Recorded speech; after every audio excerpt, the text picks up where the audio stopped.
bonjour à tous, soyez les bienvenus au rendez-vous, votre magazine culture et société spéciale Artemar. À l'occasion de la 36e édition du Festival du film méditerranéen, nous voici sur le parvis du théâtre de Bastia où nous attend Michèle Cohotti. Bonsoir Michèle. Bonsoir. Merci de nous accueillir. Michèle, vous êtes la présidente du festival qui cette année donne le La. Le La et toutes les autres notes de la gamme. Célia, nous ne sommes pas avares à Artemar. Alors, Artemar, cette année, l'honneur, on le voit à la chanson, à la musique et forcément au cinéma. Voilà, nous avons transformé ce théâtre municipal en dancing et ça sera un petit peu comme une nuit à l'opéra et la nave va en même temps, hommage à Fellini, mêlée, c'est-à-dire une vraie ruche. Et vous avez vu le nombre d'invités pour parler de musique, dont des musiciens comme Raphaël Imbert, des musiciennes remarquables comme Anne Gravoin, et puis Rost, le rappeur, et puis les compositeurs, Serge Peratonnerre, Béatrice Thirier, Jérôme Jaffray, Angélique et Jean-Claude Nachon, et bien sûr Bruno Coulet, vraiment. Des incontournables, des découvertes, une belle playlist finalement. Je crois qu'on peut le dire. Alors elle est facile, hein, forcément, mais comment est-ce que vous avez orchestré cette année, si je puis dire, la programmation du festival ? Je crois qu'on peut le dire parce que heureusement qu'il y a une belle équipe au festival pour donner le diapason, le ton juste, et nous pourrions filer la métaphore longtemps. Et dans cette belle équipe, il y a Christophe Bourseillet qui a l'oreille musicale et c'est lui qui nous a composé ce joli programme. Un sacré personnage. Absolument. Combien de films en tout cette année au festival ? Pas moins de 60. Ah oui, quand même. Ah oui, il faut ce qu'il faut, Célia. Mais combien de temps pour organiser tout ça ? Nous travaillons toute l'année. J'espère que ça se voit. Oui, voilà. Ça se voit. Le résultat est là. Le festival, évidemment, sera à la hauteur des rencontres. Vous l'avez dit. Et justement, merci de nous avoir accompagnés puisque je vais rencontrer aujourd'hui Raphaël Imbert. Il est saxophoniste, artiste, pédagogue. Il va nous parler du générique de La Panthère Rose, le félin le plus jazzy du cinéma. Christophe Bourseillet, acteur et donc programmateur du festival, va nous parler de Feu Rouge, le film de Souad Amidou, enfin, au Roseur. La comédie blues des frères Cohen, ce sera la chronique de Marie-Jo Harry-Guilandine. Bonsoir Raphaël Imbert. Bonsoir. Merci d'être au rendez-vous spécial Artemar. Raphaël, je vous propose de démarrer notre tête-à-tête par des présentations. Vous êtes saxophoniste, musicien autodidacte, jazzman. Et vous avez sorti Music is my hope. C'est un album qui invite au voyage, c'est un métissage des voix qui chantent l'espoir. C'est beau. Ah, c'est parfaitement résumé. C'est ce qu'on est en train d'entendre. J'adore.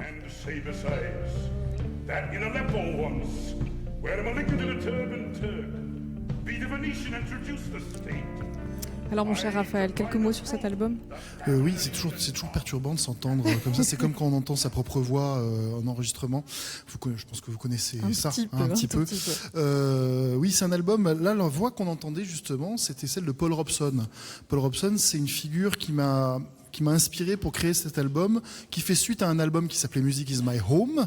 Donc là, on fait Music is my hope. On décline. Voilà. Donc il y a un concours qui est ouvert pour le 3e. En changeant une lettre, si possible. Certains m'ont dit Music is my dope, ça pourrait être pas mal, mais j'aurais du mal à l'assumer, je pense, totalement. Et en fait, c'est un travail plus sur l'engagement, justement. Sur l'engagement, sur l'espoir. On est dans des périodes de grands questionnements sur l'identité, sur la culture, sur la politique, sur l'engagement que les artistes doivent avoir. Et en fait, quand j'ai commencé ce travail, c'est un travail qui avait commencé il y a quelques années dans des recherches que je faisais dans le sud des États-Unis. Donc j'ai cru comprendre qu'on avait parlé de O Brothers, donc on est complètement dans le sujet, c'est parfait. Raccord, ouais. On est raccord complètement. C'est là où on voit qu'on a travaillé quand même vraiment durement. Et dans ce travail-là, quand j'ai commencé ce travail-là, les musiciens avaient perdu, que ce soit aux États-Unis, ici, un peu partout, avaient perdu un petit peu l'idée d'engagement. On faisait de la musique pour faire de la musique. C'était un truc pour les années 60, 70. Et là, qu'est-ce qui s'est passé depuis ? Aux États-Unis, il y a Trump qui est arrivé. En France et dans toute l'Europe, on voit les populismes, on voit les nationalismes, les crises d'identité qui remontent. Finalement, les musiciens et les artistes en général, mais particulièrement les musiciens, se reposent ces questions-là. Paul Robson, en fait, il m'a servi de fil conducteur parce que c'est c'est un artiste, quand j'ai fait mes recherches, c'est l'artiste le plus cité par tous les musiciens comme étant l'exemple à suivre. Déjà, c'était un grand sportif, ce qui déjà, ça force mon admiration. Parce qu'arriver à être musicien et grand sportif, je ne sais pas comment on y arrive. Comment on fait, voilà. C'est un grand comédien, c'est le premier comédien afro-américain à avoir notamment joué le rôle d'Othello et l'avoir défendu aux États-Unis de ce point de vue-là. Première grande star hollywoodienne noire américaine et un immense chanteur qui avait la particularité de chanter comme un chanteur classique, c'était piano-voix, une fois que cette voix de baryton qu'on entend. Là, on l'entend dans le dernier monologue d'Othello, justement. Donc, je l'ai mis en musique avec une mélodie qui est une mélodie antifasciste des années 30. La première chanson écrite par des prisonniers politiques du premier camp de concentration nazi. Et c'était une chanson que lui chantait. C'est-à-dire que dans tous ses récitals, qui avait une forme très classique, il chantait les Negro Spirituals, il chantait la musique populaire. C'est le premier artiste à avoir chanté le monde entier. Enfin, c'est le premier artiste du monde, en fait. Il chantait en chinois, en hébreu, peut-être pas en corse ou en provençal, quoique je suis sûr qu'on pourrait trouver. On pourrait chercher. Mais c'est une figure qui, en fait, revient d'actualité. Il y a une très belle expo sur lui au Quai Branly en ce moment. Et pour moi, ça m'a servi de fil conducteur pour réinterroger notre propre sens de l'engagement, en fait. Cher Raphaël, si je vous demande de jouer rien que pour nous, pour le rendez-vous, vous dites oui? Ah oui, et puis là, je veux justement un Negro Spiritual que chantait Paul Robson, qui s'appelle Didn't My Lord Deliver. Alors c'est parti.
Waouh, merci beaucoup, merci Raphaël. Merci. Alors, promesse tenue, Artemar donne le la. Oui. Est-ce que c'est la première fois que vous venez participer à ce festival? Ah, c'est la première fois et c'est avec un grand plaisir. Je découvre beaucoup de belles choses. Je suis arrivé hier soir et Vous êtes venu travailler un petit peu aussi. Ah oui, toujours. Vous allez parler de la Panthère Rose. Tout à fait.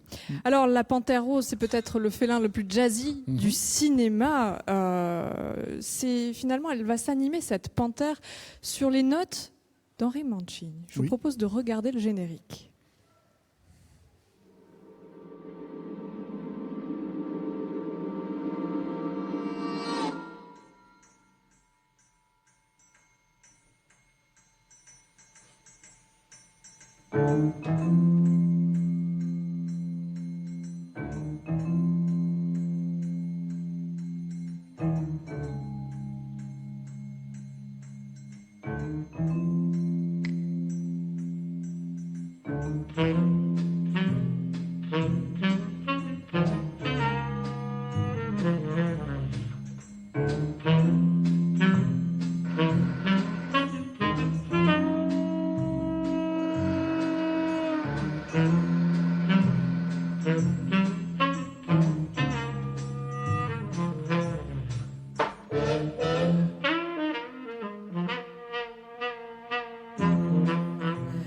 Elle est intenable, cette Panthère Rose, indémodable. Elle fait de l'ombre à tous les personnages du film alors qu'elle n'est même pas dans le film.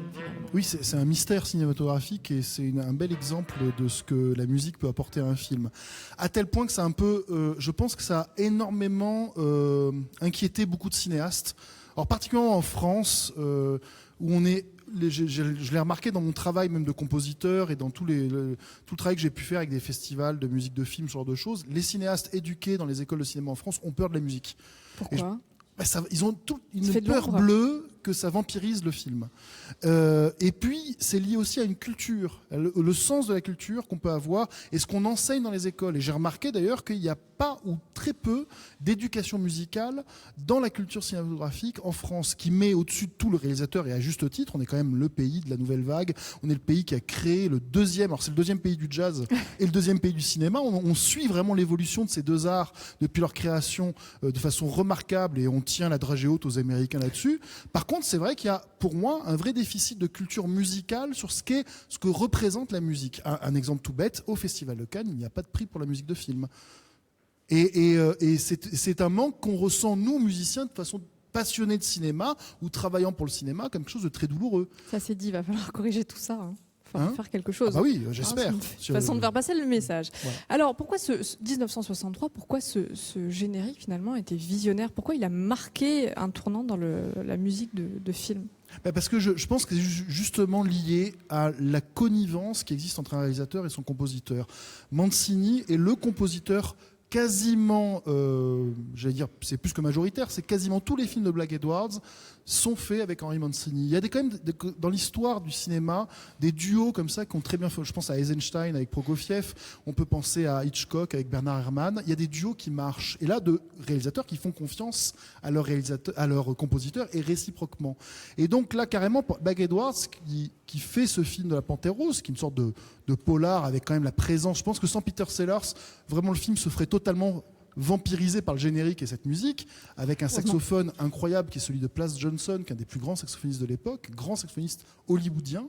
Et donc il y a cette volonté, c'est presque de l'avant-garde, c'est presque un parti pris radical de se dire, voilà, on va créer une musique qui vit indépendamment du film et qui représente finalement toute sa couleur, toute sa dynamique, toute son énergie. C'est un parti pris qui est risqué, mais ça marche remarquablement bien. Et c'est aussi un hommage.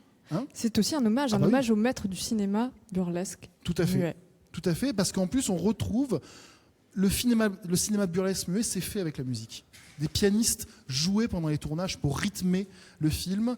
Les pianistes jouaient dans les cinémas pour interpréter, improviser, parce que Plas Johnson, qu'on entend au saxophone, est un immense improvisateur.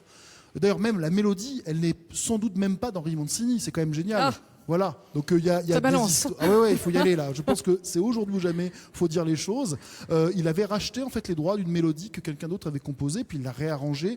Puis on est focalisé sur le saxophone, mais c'est un coup de génie d'arrangement. Vous avez entendu, il y a les flûtes au début, il y a le petit triangle, voilà, il y a le petit triangle sur la cymbale qui permet de faire avancer la Panthère Rose et tout. Alors évidemment, en plus c'est un coup de marketing génial parce qu'on va défiler le truc sur d'autres films, sur la série, sur le dessin animé. On va décliner c'est génial. Ça. Voilà, donc vraiment c'est un bon exemple de ce que la musique peut apporter comme personnage.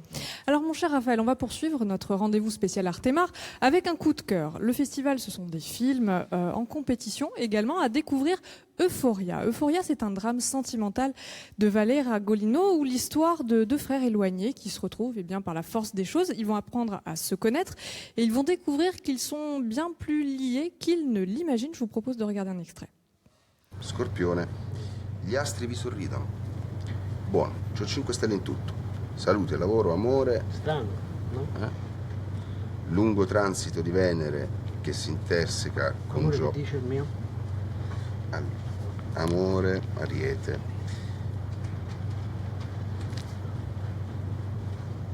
No, te lo leggo, però... Dai. No. Abbiate cura dei vostri amici pelosi. C'è scritto qua, non è che me lo sto commentando. Vabbè, lasciamo stare l'oroscopo.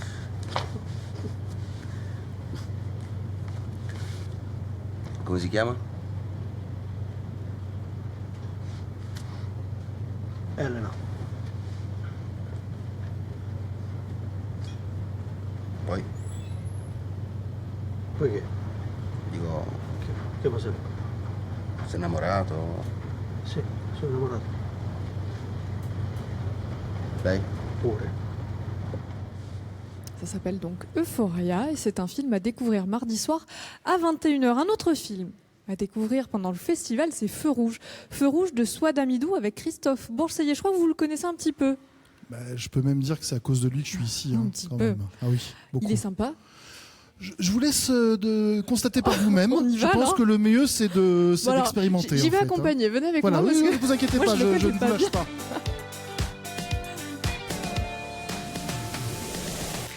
Bonsoir Christophe. Bonsoir, comment vous nous ça va? attendiez. Oui. Oh, vous avez tout entendu? Oui, j'ai tout entendu. Il a oui, dit oui. des horreurs. Bah, j'ai vu, Oh, c'est terrible. vraiment, c'est un traître. Terrible. Oui. Alors on va faire les présentations puisque Raphaël vous connaît bien. Christophe, Absolument. vous êtes journaliste, écrivain et également programmateur thématique d'Artemar. Oui, alors je participe à des degrés divers au festival Artemar depuis plusieurs années, avec beaucoup de plaisir. Voilà, c'est ma danseuse Artemar. Voilà, j'aime bien venir régulièrement en Corse, et puis on invente des tas de choses avec Michel Corotte, et voilà, c'est très agréable. Alors vous êtes également comédien Bah oui. et vous êtes le personnage central Écoutez, de Feu Rouge. C'est troublant pour moi parce que vous savez, j'ai fait beaucoup de films dans mon jeune âge, et puis j'avais arrêté pour écrire plein de livres, pour faire beaucoup d'autres choses, de la radio, de la télé. Et puis Souad Amidou me tombe dessus en me disant: écoute Christophe, je pense à toi pour un rôle dans mon film. Alors moi, très touché, voilà, je lui ai dit d'accord. Elle m'a dit: je trouve que le rôle te ressemble. Donc c'est là où ça devient plus litigieux, peut-être. Ou pas Je ne sais pas. Alors c'est un court-métrage écolo-rigolo. Oui, c'est un court-métrage écolo-rigolo, mais c'est surtout l'histoire d'un, on peut dire, faut bien le dire, il y avait Bienvenue chez les Ch'tis, maintenant il y aura Bienvenue chez les Parisiens, hein, et c'est l'histoire surtout d'un Parisien qui ose aller à la campagne. Avec son feu rouge, ou Voilà, pas. voilà. Et il installe un feu rouge dans un village qui était très très tranquille jusqu'à ce qu'il l'installe, en quelque sorte. Je vous Voilà. propose de regarder un petit extrait, le début du film, c'est parti. Dans le centre du village. Bonjour, excusez-moi d'être en retard, je suis Monsieur Lubin. C'était pas facile à trouver ici. Ah, monsieur Lubin, on ne vous attendait plus. Venez entrer. Bonjour monsieur. Voilà, messieurs, dames, le monsieur va nous présenter le projet acté en conseil. C'est bien ça, monsieur Lubin? Exactement, oui. Nous vous écoutons. Eh bien, comme vous le savez, chaque agglomération doit être dotée d'au moins un feu de signalisation. Et le vôtre sera placé ici. Et voilà. Bien, mesdames et messieurs, si nous sommes tous bien d'accord, nous allons pouvoir signer. Oui, Jojo? On nous y demande notre avis? Pas du tout. Mais non, c'était déjà décidé. C'est la loi, c'est comme ça. Eh oui, tout à fait. Remarquez, ça peut peut-être faire de l'activité pour ça. Vous vous sentez bien? Vous êtes tout blanc? Juste un petit contretemps. Le feu rouge ne sera pas livré demain. Le parigo. Ah, fonctionner longtemps celui-là. Arrêtez, voyons. Vous voyez bien que le monsieur a l'air embêté. Je dois dormir ici. C'est terrible. Vous restez jusqu'à quand? Ben, je ne sais pas. Jusqu'à l'installation du feu rouge. Est-ce qu'il y a un petit hôtel au village ou une supérette? Parce que je suis venu sans rien. Un hôtel assez rond, pas un vieux. J'appelle le vieux Patrick, il va bien lui trouver une chambre. Non, merci. Un hôtel. Restez donc chez nous. Oui. C'est vrai qu'ils vont mettre une supérette à salon? Je t'expliquerai. D'accord. Ah, c'est pas sympa. Hein, le C'est pas citation facile, hein, vraiment, d'aller dans pressée. des villages épouvantables comme ça, coupés de tout. Enfin, ça a été terrible pour moi. Donc vous vous retrouvez coincé à la campagne face à des personnalités un petit peu hostiles au départ. C'est-à-dire qu'ils ne sont pas hostiles, mais c'est moi qui suis hostile, en fait, à la campagne. Donc, je suis dans un état de terreur paranoïaque. Et puis, en fait, c'est des gens charmants, donc ils finiront par m'apprivoiser. Voilà. Ça se termine bien. Heureusement. Oui. Bon, cela dit, la réalisatrice force un petit peu le trait. Mais qu'est-ce que c'est drôle. Vous, en tant que citadin, vous n'êtes pas épargné. Mais finalement, c'était un petit peu autobiographique, me semble-t-il.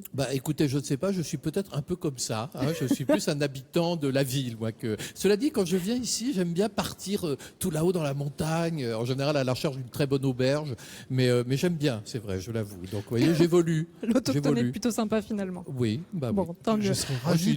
C'est pas un personnage si horrible que ça. Hein. Non, je serais ravi, je constate, je serais ravi d'emmener Christophe avec moi, puisqu'il m'invite à Bastia. Mais moi, j'ai habité longtemps en Haute-Provence, dans les petits villages perdus. Je serais ravi de vous emmener à cette occasion-là, refaire ce genre d'expérience. Et vous avez l'électricité? Vous êtes certain? On a l'électricité depuis peu, mais ça se passe bien, oui. Il est odieux, hein, c'est terrible. Alors, lorsque vous n'êtes pas à l'écran, Christophe, vous êtes un habitué du festival, vous l'avez dit, vous faites partie du staff. La programmation, c'est vous, en grande partie? En grande partie, enfin pas moi uniquement, il y a beaucoup d'autres personnes qui participent, mais c'est vrai que, notamment sur la question de la thématique, je m'occupe plus particulièrement de la thématique, puis aussi faire venir des membres du jury, enfin voilà, un certain nombre une participation, mais c'est un peu une espèce de mouvement de bouillon de culture collectif, Arte Bar. Hein. Ça se fait beaucoup l'hiver. Et c'est le plaisir de venir en Corse l'hiver. Moi, j'adore ça, quand il n'y a personne. C'est beau, hein. Ouais, c'est beau. Il n'y a pas de touristes, on est tranquille. Finalement. Et donc, voilà. La campagne. Et ça se fait collectivement dans beaucoup de discussions. Mais c'est vrai qu'après, il faut ouvrir le carnet d'adresses et faire venir plein de gens. Comme Raphaël, par exemple. C'était un plaisir pour moi de dire, ah, mais voilà, Raphaël Imbert serait génial dans Artemar sur la musique, parce que c'est un grand jazzman. Et c'est non seulement un grand jazzman, c'est un grand saxophoniste de jazz, mais c'est aussi quelqu'un qui réfléchit sur la musique, qui a écrit de nombreux livres sur John Coltrane, entre autres, qui est vraiment quelqu'un qui a une réflexion sur son activité de musicien. C'est pour ça que je suis ravi non seulement de l'accueillir, mais aussi d'organiser une rencontre avec lui qui aura lieu, je sais plus, demain, je crois. Donc voilà, donc il y a tout ce travail qu'on fait. Vous allez décliner ces rendez-vous, justement. Vous allez animer des rencontres avec d'autres personnalités qui sont issues de l'univers de la musique, du cinéma. Oui. Notamment demain soir, la musicienne Anne Gravoin. Ah oui, il y a Anne Gravoin également, bien sûr, parce que je voulais à tout prix qu'il y ait dans le festival une représentante de la musique classique. Et donc Anne Gravoin, je me suis dit, voilà, grande violoniste, ça s'impose. En plus, Anne Gravoin a l'intérêt d'avoir travaillé aussi avec Johnny Hallyday, aussi avec beaucoup de musiciens. Elle fait ce qu'on appelle, dans le domaine de la musique classique, le crossover. Donc elle va d'un genre à l'autre. Et donc je trouvais intéressant qu'elle puisse venir. Par contre, je crois qu'elle viendra après-demain. Mais enfin bon, elle va venir. L'important, c'est qu'elle soit là. Du rap, pour la rencontre. Oui. Tous les genres musicaux sont déclinés. Oui, il y a un grand rappeur qui est Rost qui va venir également. Mishka Sayas, spécialiste du rock. Donc on va faire un peu toutes les musiques. Donc si on a envie de découvrir justement cet univers et participer aux rencontres, c'est à 18h au Centre culturel Unavolt. Messieurs, pour finir l'émission, le cinéma c'est aussi un art sonore que seraient les images forcément.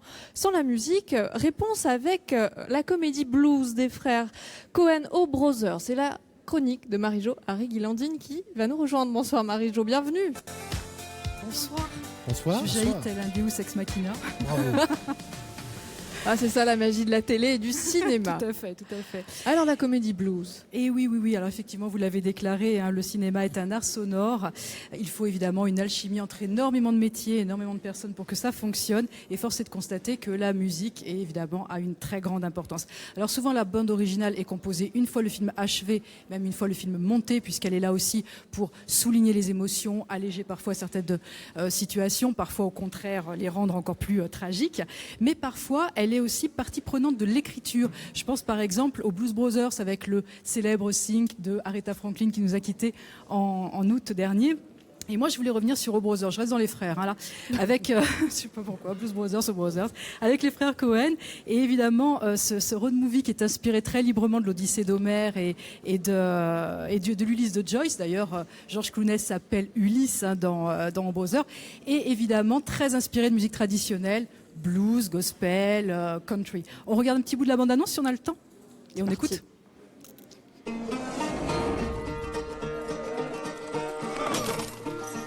To get what he wants, Ulysses Everett McGill will do anything. Hey, any boy, Smithies. He only has one problem.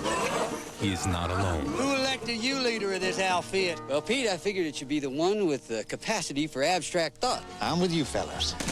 Damn, we're in a tight spot. To escape the police, he's got a way.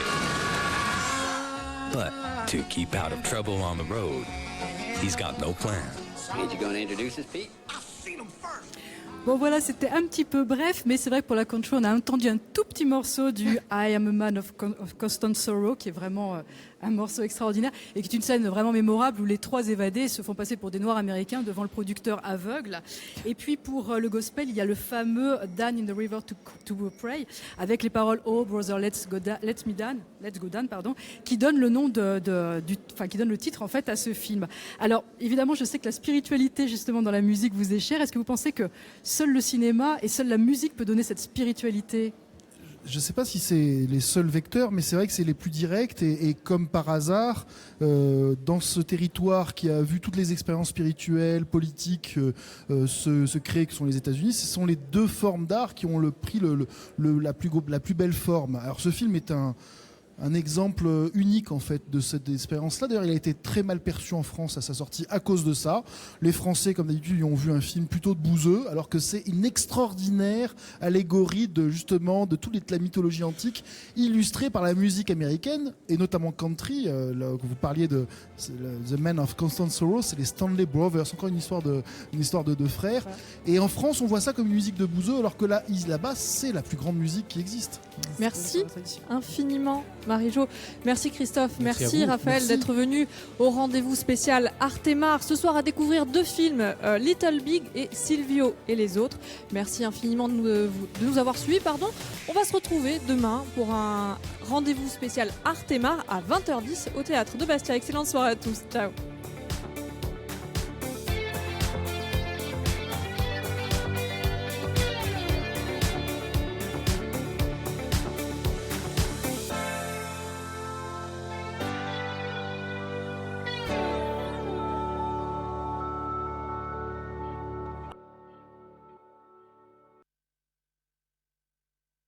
Soft you! A word or two before you.